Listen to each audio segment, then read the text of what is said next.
If you're under 2000 ELO, this opening is gonna make your life easy. You start with the move d4. You don't care what they play, b6 is a weird move. You continue with knight to f3. And then you have a simple idea. You want to place one of your bishops to d3 and another one to b2, where it's going to be very powerful and you're gonna attack along those diagonals and even give checkmate to your opponent. Let me show you exactly how to make it possible. By the way, I have an entire playlist on this exact opening, so you can learn more in terms of how to handle different responses from your opponent. Whenever they take, just take it back with the pawn. As well as an entire program, 10-day opening mastery, all inside of one course where you can learn and build the entire opening repertoire, both for white and black. On top of that, you get a full month of live coaching with me included. If you join right now, the link is in the description. All right, knight c6, we don't care, just bishop to b2. We have achieved the first step of our program, of our system here. We just castle, we play knight b to d2, then we develop all of our minor pieces, and we are ready for the next step, actually attacking our opponent. He wasted some time, so he still hasn't castled. I mean, he's still in time, yes, if he is doing the right thing.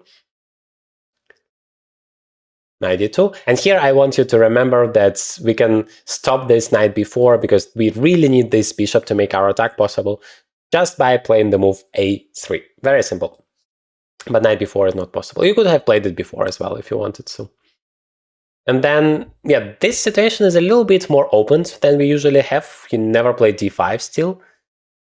Let's see if he plays d6 or d5. I think at some point he should choose one of those. But depending on that choice, we have different plans. Because if he plays d5, then we are going ahead with our normal knight d5. If he plays d6, then obviously knight d5 is not possible, and we need to think about attacking in the center. Knight d5 is neither of those, and frankly, it's a very weird move. I want to immediately play c4 and win a tempo. Probably he wants to get here, attacking my bishop, but I can just step back. And what is it doing here? Like queen e2, queen e4 is coming. Maybe he wants to provoke me for that move, so that later he plays d5 and he wants to exchange that to open up the bishop. Still very weird. He loses so much time. I'm gonna go ahead and play c4. Bishop c2. Of course, I never allow him to exchange my beautiful bishop. By the way, notice they are together now. They're gonna try to destroy the opponent. Bishop f6. Yeah, that is a smart move, trying to at least, you know, have something against this monster. Otherwise, even d5 immediately sacrificing the pawn and opening up the diagonal would be possible. Oh, okay. Don't play queen e2, as I was about to. That would blunder our queen. But I have queen e1 instead. And that kind of threatens queen e4, at least makes it annoying for him. Yeah, so he finally plays that. But now I can finally play knight e5. Remember that key plan that we have in this opening. Place the knight on e5 where it's very strong. I don't know, maybe I could have started with queen e3. That was a little bit smarter, but yeah, both are possible. Yeah, because now this d4 pawn is hanging. Somehow I forgot about it.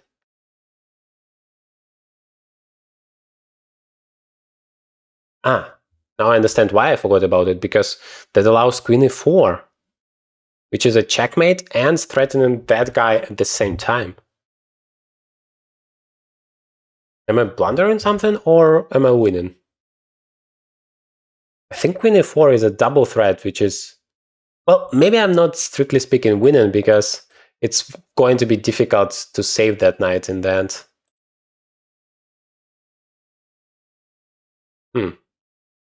Like queen e4, he plays knight g6. It's even a triple threat, because I attack here, here, and here.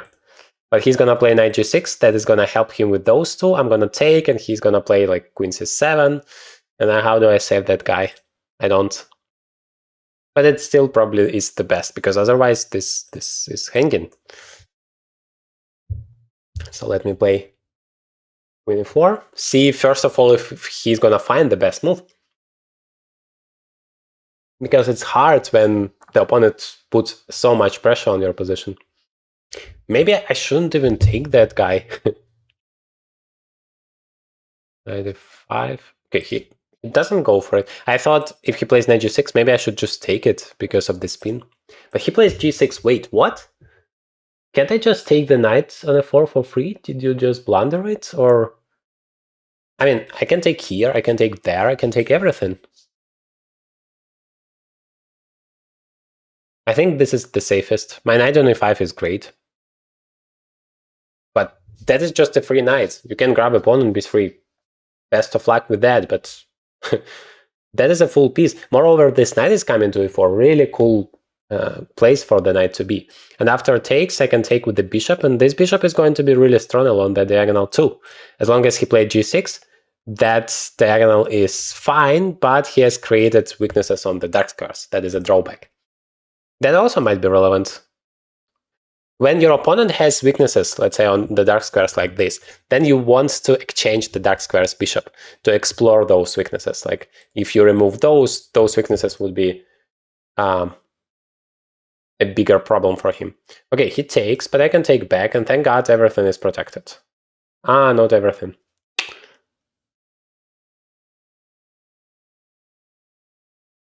I think I was too fast to take here, because knight e4 was also at least an interesting choice, but he can go back and defend it.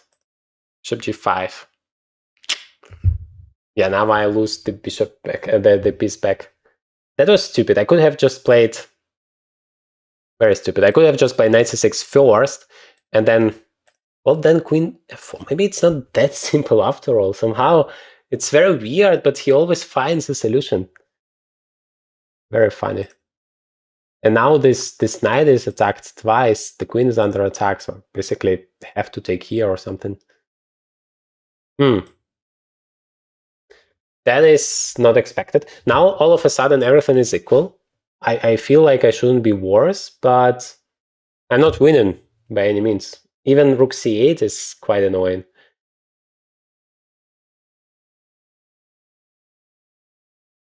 Yeah, he can play rook c8 right now. And then I need to play that. I'm still fine, but... He got out of trouble all of a sudden.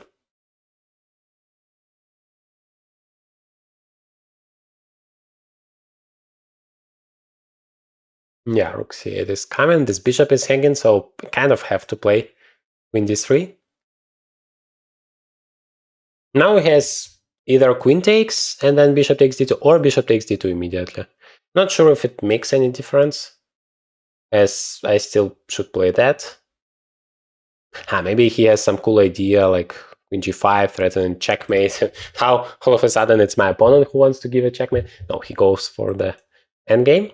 The endgame is just equal in terms of the material, and probably in terms of the position as well. This bishop is good, I like it, whereas my bishop is a little bit stuck with this pawn. On the other hand, I have some interesting ideas, like getting there with the rook. But it's not simple to make possible, because to make it possible, I have to remove the bishop. But I also need to control the c2 square, otherwise this rook is coming. Maybe I should just play that. This is my bad bishop, I have to exchange it anyway. And I cannot play rook c1, which would be my desirable move. Yes, he can play that, but I thought now I can play bishop f4, or maybe even bishop b2 back.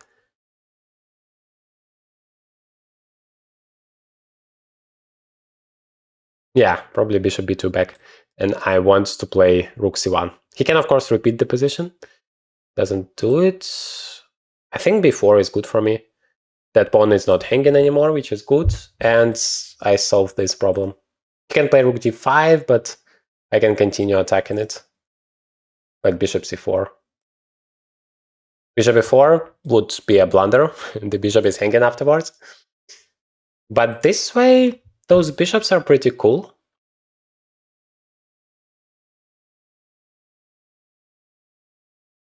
Yeah, he doesn't want to lose the d-file. That is smart. But I feel like I improved my position. In any case, maybe just a 4. A little bit double-edged, but possible. Let's go for it. It's very active. Maybe I'm gonna even sacrifice a pawn in some lines. Yeah, that's fine.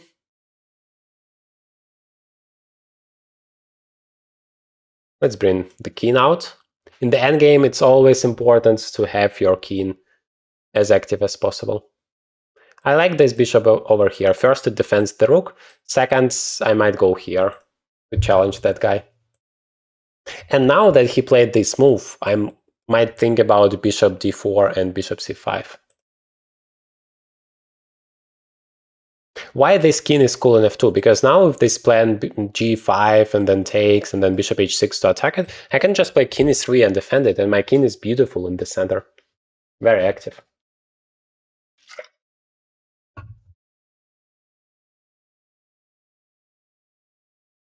I think that it's really going my way, this endgame.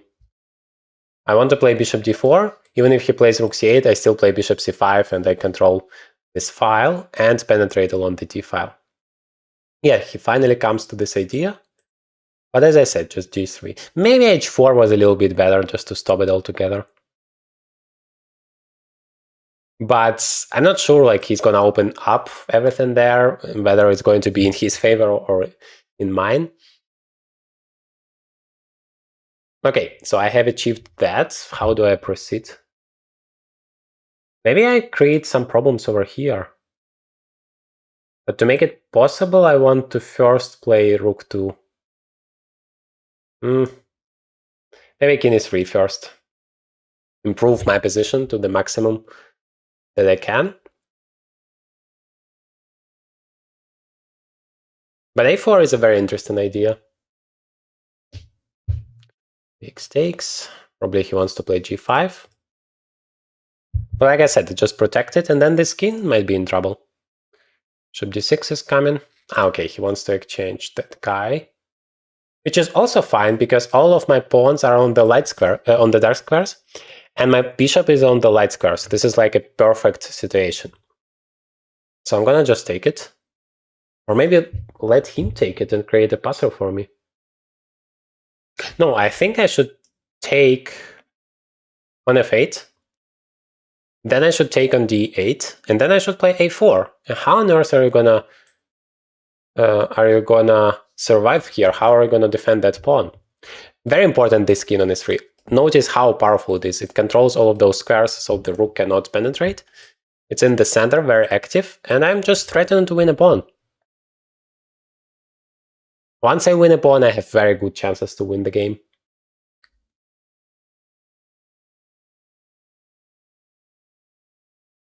If he goes away somewhere, then this king might come all the way to c5. I love to play endgames so much. It's my favorite part of the game. Rook takes, and this pawn is a huge weakness. Okay, but that is very passive. Now, like I said, I can come over with the king, join the party. Those pawns are just perfect. This bishop can never attack it.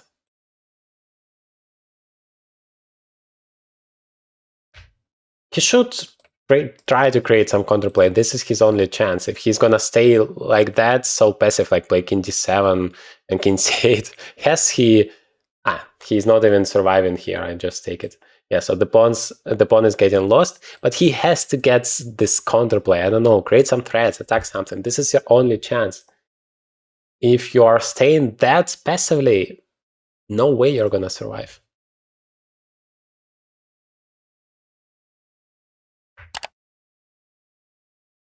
Okay, he just resigns.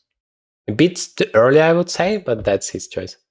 But what if our opponent doesn't play this weird stuff with the b6 move? Does this opening still works? Yes, the main move is d5, and we do exactly the same stuff. We play knight to f3.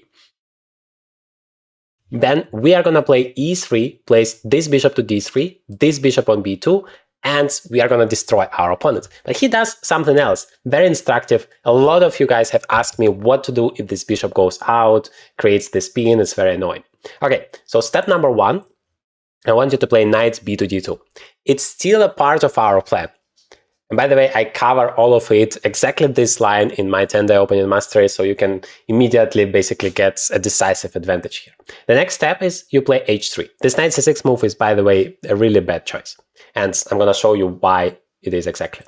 He goes back. I needed to play h3. Well, first of all, it's a very useful move. But secondly, this bishop doesn't have access to this diagonal. So now, one exception. When I don't play bishop d3, I play bishop b5 instead. It's not like bishop d3 is a bad move. I just want to take advantage of this stupid knight on c6 before he played c5. Normally, if you want to place your knight on c6, you need to always play c5 first. Our opponent is 2000 ELO, very strong one, but he commits this mistake. We play bishop b5, and this pin is very annoying. Yes, we cannot play knight to e5 immediately, but that's no big deal. That's why another reason we played h3, because now we can play g4 and just get rid of this bishop completely. Once it's gone, we can play knight to e5. Very strong knight. That is our plan anyway. Remember, the key move in the entire opening. And yes, they play queen d6 because this is the only thing they can do to defend this guy. Literally, this position is covered in my 10-day opening master course in the theory section. So now we just need to continue attacking, continue creating some problems. So we play the move c4. We are threatening basically to win the game immediately with the move c5. So he has to do something about it. I mean, if he plays a6, still doesn't help. We go for c5. So probably he's gonna take. He already experiences a lot of troubles here, like you put so much pressure on the opponent. Every single move is like a deadly threat, and if he is not careful, he is gonna lose immediately. But the position is really bad for him anyway, and it's only move number 9 against 2000 plus ELO opponent. How beautiful is that? But one blunder I really don't want you to make. If he takes here, do not take with this knight immediately, because queen b4 is going to be a check and your bishop is going to be lost. And so that's going to spoil everything. So please, doesn't matter how great you think your move is, always think about your opponent's potential responses. Okay, and start with the most active opportunities, which are checks and captures. Okay, a6. And then attacks the bishop. I think we have multiple good ways of answering it. We have queen a4, which is actually the idea behind the move c4, or one of the ideas, because the queen is also attacking here, creating that pressure along the diagonal, and it stops him from taking, because we are gonna just win the exchange completely for free. And the second option is just c5, kicking this queen away.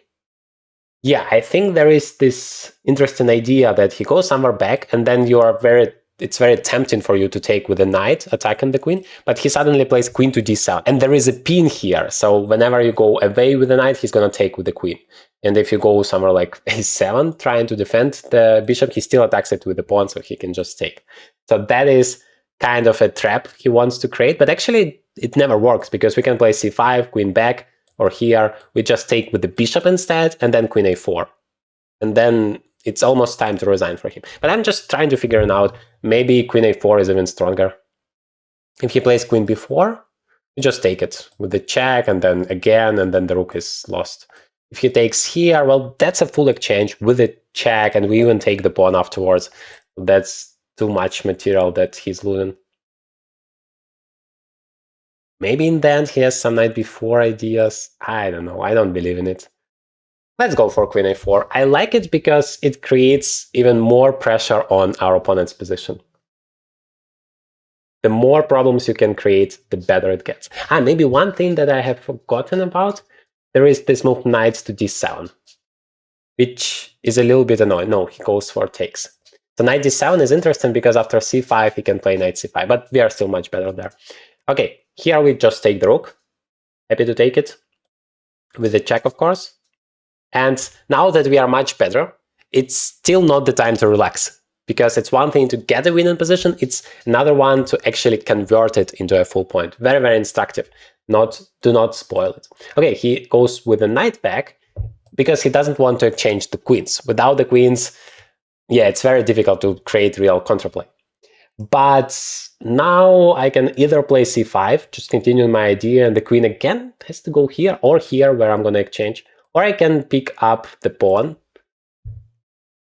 I think time is more important, and also space, like making sure he doesn't have any active ideas.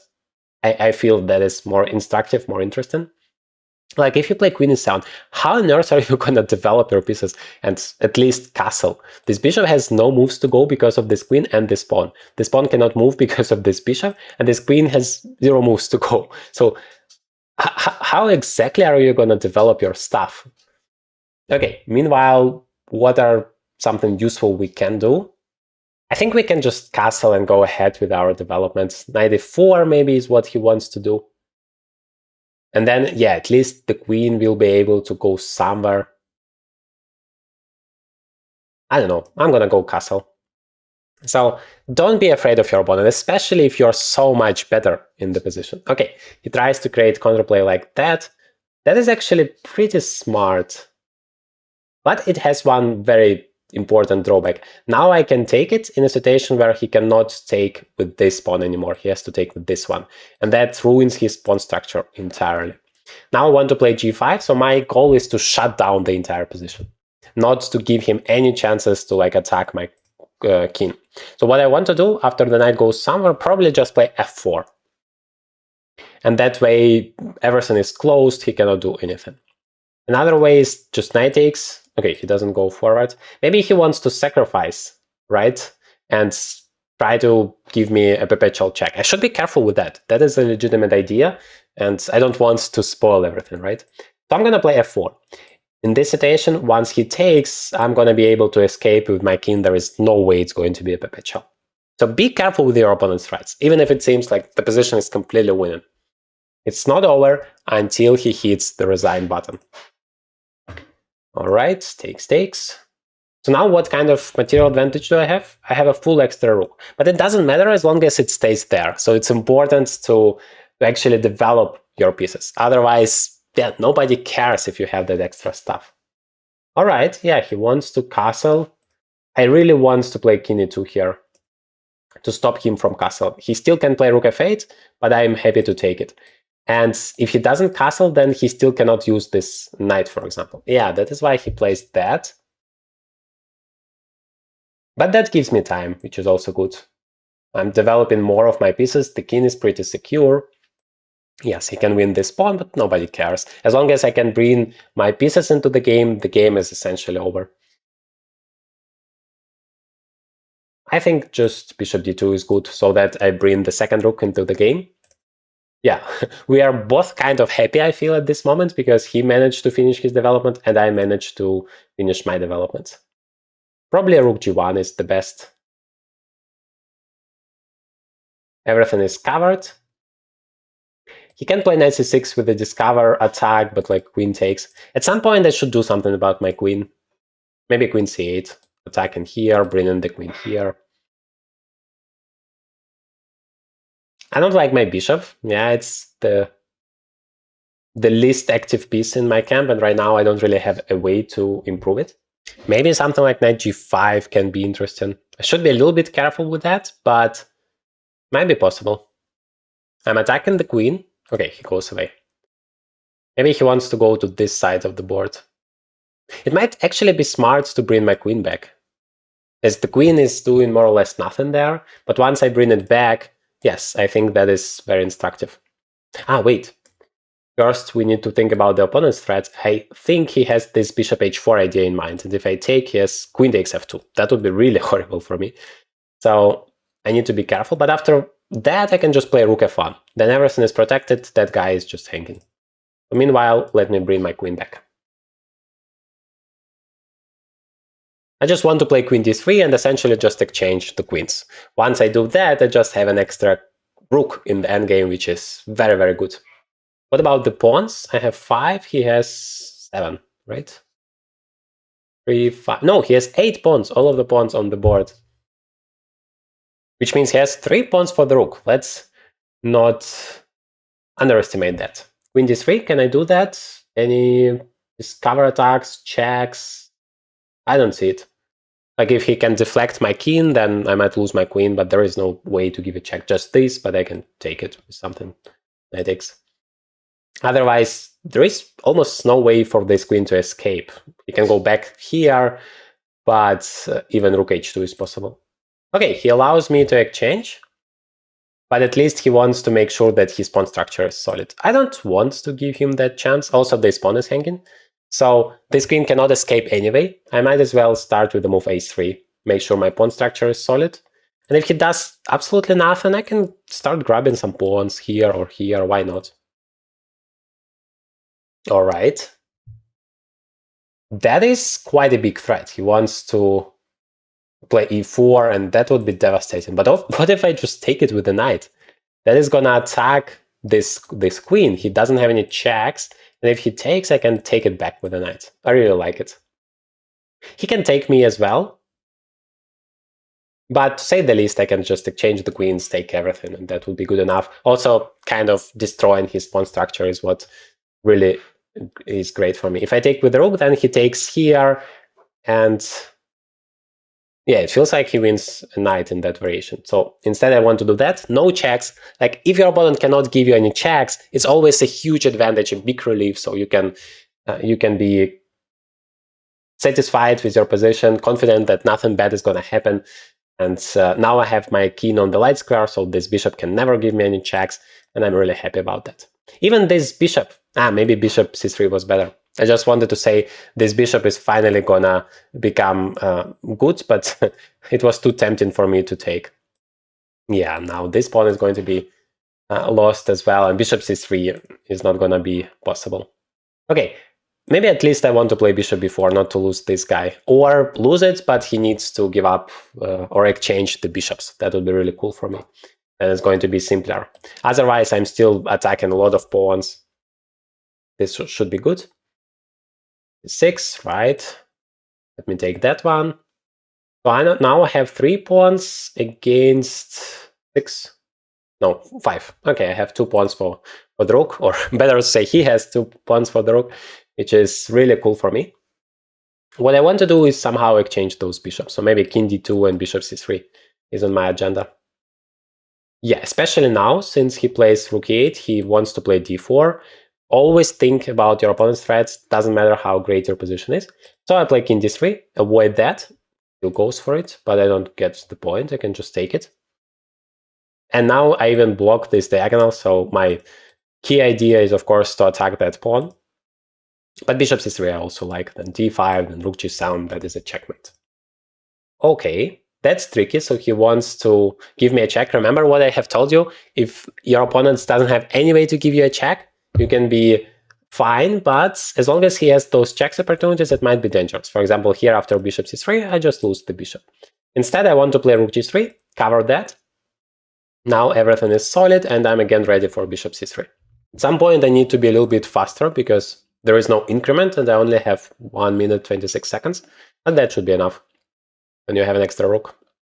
That's why I always say, well, invest some time into getting that winning position, and afterwards it's going to be much easier for you to convert it once it simplifies. For example, here. So the way you convert this position, the best case scenario, just exchange a pair of rooks. That makes it 100% easier. If you can't, then activate your rooks, make sure that your opponent has a very passive rook. For example, here he has to play rook f7, otherwise he's going to lose that pawn. And then you can easily create more threats. For example, I can improve my king, play d5, try to destroy his pawn structure, or create a passer. In the endgame, you always want to create passers. And once you have it, you want to push it forward. As simple as that. So I think d5 is my next move. Everything is protected. I have nothing to lose. Yes, if he takes, I can, I don't know, maybe even take this pawn. So now I have 2 against 1 here. That's a very good chance to create a passer, which I need. Then it's going to be my force. All right. Let's do it immediately. Why not? You don't want to exchange too many pawns, but if you still can create a passer, that's like 1 is enough.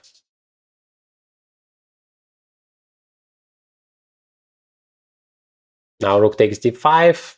Once you create a passer, you want to push it forward. So that's what I'm gonna do with the help of my king, just push it forward. And also a very good strategy to put your rook behind a passer so that it supports it and your pawn goes forward. 1 minute, is it enough to deliver a checkmate? I think it should be.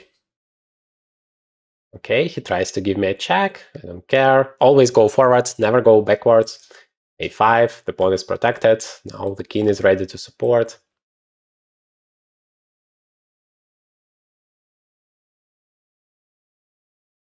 I can even hide over here. He doesn't have any way to give me a check. Right, and finally, the pawn promotes. Yeah, he can still give up the rook for it. It's funny, he like attacks my rook, and if I promote, then rook f8 check, I go away, he takes it, and then he even wins my rook. But who cares? I mean, let's be reasonable. Maybe rook d8 was better. All right. Now I just need to get rid of the checks. Finally, there is nothing stopping me from promoting. And still exchange his rook, and then promote a full queen. That would be smarter.